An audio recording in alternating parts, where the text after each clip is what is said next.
Anda masih menyaksikan Breaking News TV One pemirsa, dan kami akan ajak Anda untuk melihat bagaimana kondisi terkini di Gaza, Palestina lewat ulasan yang akan diulas bersama dengan Pak Nurkolis, pengamat Timur Tengah, mengenai apa yang tengah terjadi di Gaza, Palestina lewat sambungan Al Jazeera Arabic Televisi. Silahkan Pak Nurkolis. Ya.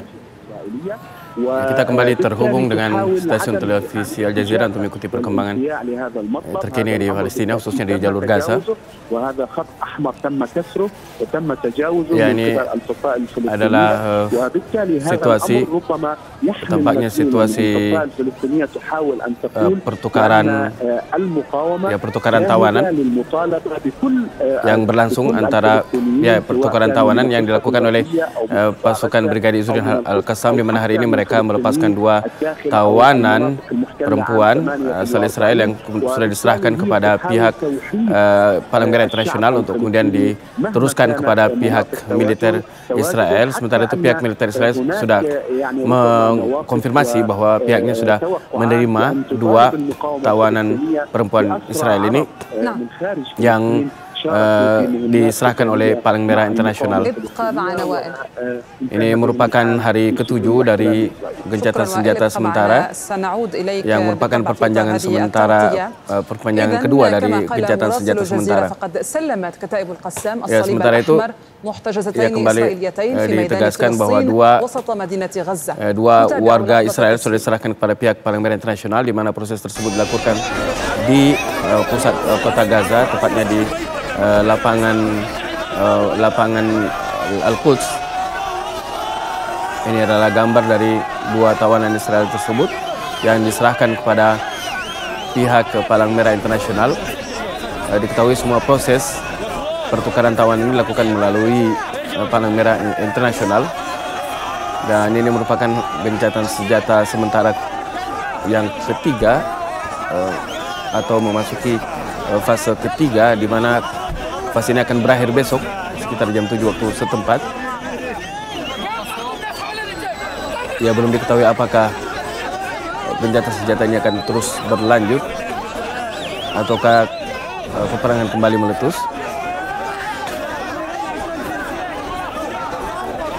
Ya, sementara itu memang ada kekhawatiran bahwa dalam proses perpanjangan 1 hari ini, sebelumnya diketahui bahwa gencatan senjata berlaku selama 4 hari sebelum kemudian diperpanjang atau ditambah menjadi 2 hari, dan ditambah 2 hari menjadi 6 hari, dan selanjutnya ditambah lagi 1 hari.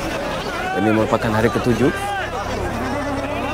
Belum diketahui apakah perpanjangan waktu ini akan terus berlanjut ataukah kemudian bisa berubah menjadi perpanjangan permanen atau penghentian pertempuran secara permanen. Ini belum diketahui pasti.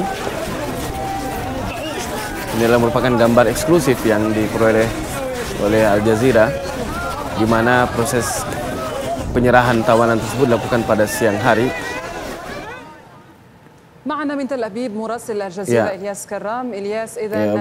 Koresponden Al Jazeera atau wartawan Al Jazeera Ilyas Karam saat ini melaporkan tentang apa yang dapat Anda sampaikan mengenai pernyataan pihak Israel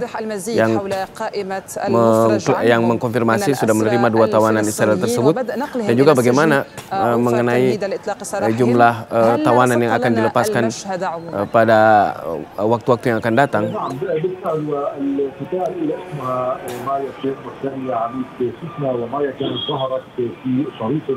في الأيام الأولى من الحرب وهي المصابة حيث قدم لها العلاج وأجريت لها عملية جراحية. Ya, disampaikan bahwa saat ini penjajah Israel sudah menerima tawanan tersebut, dan mereka melakukan pemeriksaan medis untuk mengetahui kondisi tawanan tersebut setelah dilepaskan oleh pihak Hamas.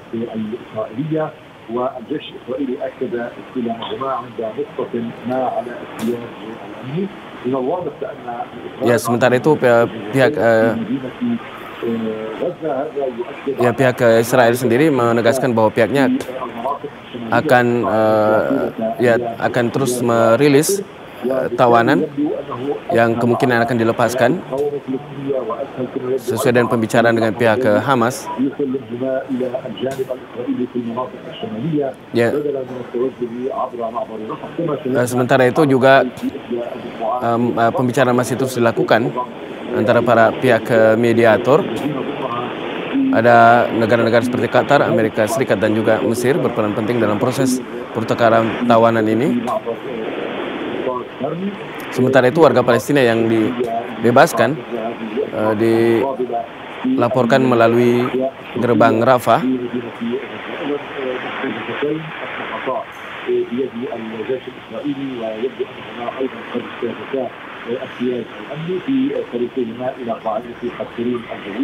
حيث يجري استخدامهما وتقديم العلاج الطبي الاولي لهما. بعد ذلك سوف يكون كلامي الى احدى المستشفيات. Ya, sementara itu saat ini memang situasi kemanusiaan yang ada di jalur Gaza sangat miris. Ini tampaknya berbicara soal situasi kemanusiaan yang ada di jalur Gaza, di mana rumah sakit sangat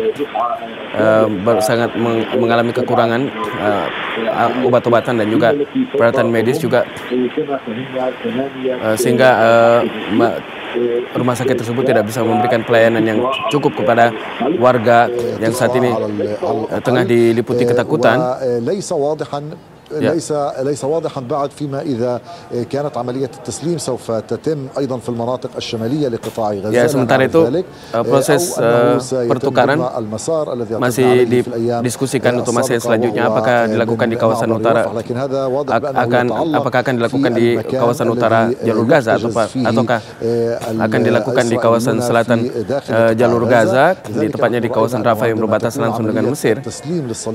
Ya, di mana proses ini masih terus diperbincangkan apakah dilakukan di kawasan Khan Yunis di selatan jalur Gaza. Yang jelas proses tersebut melalui proses yang menggunakan peran atau mediator Palang Merah Internasional. لكن عندما يكون المحتجزون الإسرائيليون في المناطق الشمالية لقطاع غزة فإن نقلهم كما في هذه الحالة اليوم من المناطق الشمالية وعبر saat ini dilaporkan bahwa pertukaran yang berlangsung hari ini yang terkait dengan dua tawanan Israel tersebut dilakukan di kawasan utara jalur Gaza. Ya, dan sementara itu dikabarkan bahwa ada juga sejumlah tawanan perempuan Israel lainnya yang juga akan dilepaskan pada malam ini waktu setempat. إسرائيل ونحن ما زلنا بطبيعة الحال ننتظر بلاغا من جانب الجيش الإسرائيلي الذي يعلن فيه تسلم الصليب الأحمر الدولي. Nanti kita akan kembali mengulas apa yang tengah terjadi di Gaza, Palestina lewat sambungan televisi Al Jazeera Arabik, tapi kami akan ajak Anda pemirsa untuk memperbarui informasi terkini lewat relawan Mercy di Gaza. Ada Mas Fikri. Selamat malam waktu Indonesia. Assalamualaikum Mas Fikri. Waalaikumsalam warahmatullahi wabarakatuh. Selamat malam Mbak waktu Gaza. Ya, Mas Fikri, gencatan senjata diperpanjang selama 1 hari. Bagaimana kondisi terkini di sana pasca diambilnya keputusan ini?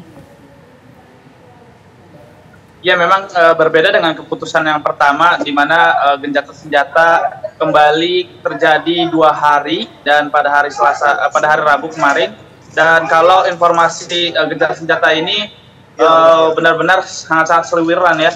Jadi saya juga baru tahu kalau memang hari ini ada senjata-senjata, sehingga kami tadi sebenarnya nekat aja ke pasar untuk turun melihat suasana di sana dan juga berbelanja untuk menyetok sedia makanan. Ternyata memang alhamdulillah gencatan senjata, walaupun sebenarnya saya tadi melihat ada pesawat militer Zionis Israel yang mengudara di langit, dan itu membuat lumayan cukup mengeri juga karena kan ketika kami sudah rehat beberapa hari alhamdulillah, namun kami melihat tapi alhamdulillah tidak ada penyerangan dan masyarakat masih pada melakukan aktivitasnya seperti biasa. Ya, Mas Fikri, dengan keputusan ditambahnya gencatan senjata, meskipun kita masih menunggu hari per harinya, kegiatan masyarakat di Gaza sendiri seperti apa? Mereka tetap waspada atau mereka beraktivitas dengan normal? Ya, sebenarnya karena memang peperangan ini sudah lebih dari sampai 40 hari ya, di mana belum adanya terjadi genjatan senjata, sehingga memang warga ini benar-benar sangat-sangat membutuhkan bantuan, di mana mereka sangat-sangat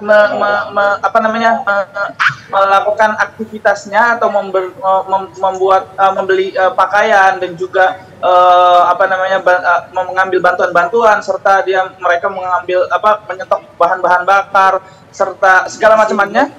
Pada hari pertama sampai hari ini pun masih warga melakukan aktivitasnya begitu. Ya. Mas Fikri, selama gencatan senjata berlangsung, bagaimana distribusi bantuan yang masuk ke jalur Gaza sendiri untuk warga? Ya, memang alhamdulillah dalam gencatan senjata ini dalam beberapa kesepakatannya adalah melakukan bantuan-bantuan.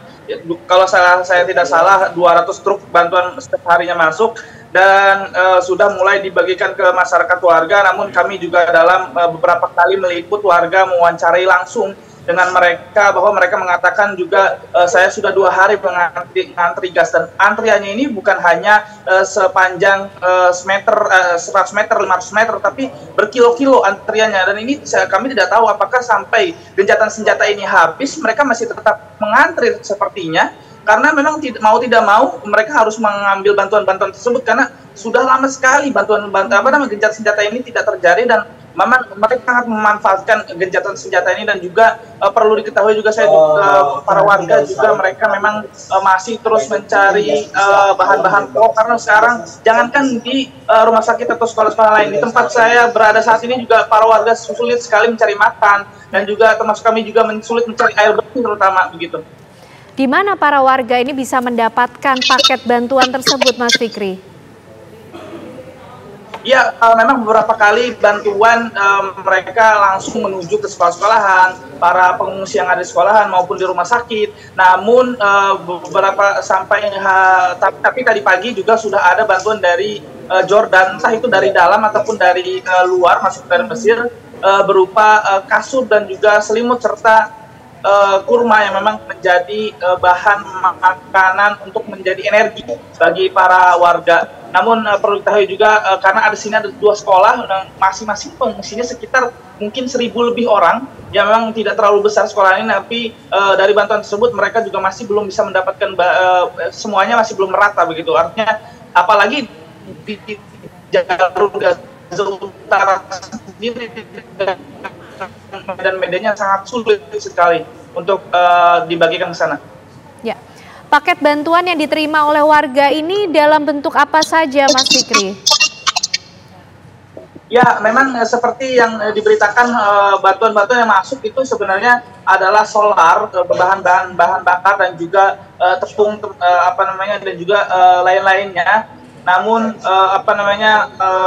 bahan bakar ini saya melihat langsung di beberapa tidak semua pom bensin juga mendapatkan bantuan bahan bakar, namun ada beberapa bahan pom bensin yang buka, namun antrinya sangat-sangat panjang sekali, Mbak. Ini benar antrinya sangat-sangat panjang. Kami mengatakan apakah selesai sampai gencatan senjata terakhir, karena memang sudah berapa hari ketika saya jalan mereka masih tetap mengantri sebanyak itu. Apakah mereka berhari-hari seperti yang saya wawancara dengan seseorang, dan bentuk-bentuk ini tuh macam-macam. Kalau misalnya yang dari dalam, bantuan NGO dalam, mungkin ada berupa makan siap saji dan juga kasur, tas selimut, juga tamar. Kalau untuk dari luar ini kayaknya sepertinya difokuskan untuk bahan bakar serta tepung untuk mereka, untuk menjadi bahan makan pokok bagi mereka.